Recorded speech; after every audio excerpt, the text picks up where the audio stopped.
Kozmos je danes z delom svoje ekipe predstavil do zdajšnje priprave načrte v tej športni sezoni, ki se zanj začenja s prvo tekmo 26. maja v Slovenski Bistrici. Opravil je prvi sklop priprav v ZDA, 10. junija pa konča drugega v Medulinu.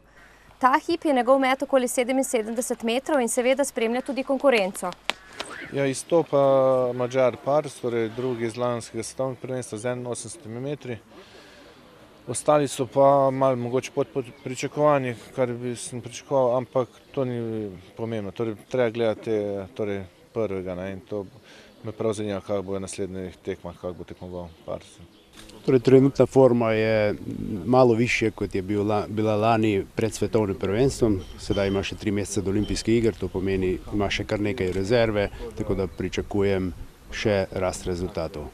Prva resna preizkušnja bo na mitingu v Velenju 14. junija, kamor prihajajo tudi nekateri od morebitnih dobitnikov kolajn. Odvisen od forme pa bo nastop na Evropskem prvenstvu konec prihodnjega meseca na Finskem. Vse je namreč podrejeno nastopu na olimpijskih igrah, kjer bo branil zlato. Sem prepričan, da mu bo to uspelo in pa mislim, se je on tudi. Samo on se ne upa toliko povedati. Ja. Optimizem sigurno je, sve treba biti realen optimist in štejejo metri. In jaz vem, torej trenutno zaostajam za 1 meter, za tistim, kar bi jaz želel si sam, in to bo treba dobiti. Pri tem mu bo med drugimi pomagal nov član ekipe Primož Četrtič, maser in pomočnik pri telesni pripravi.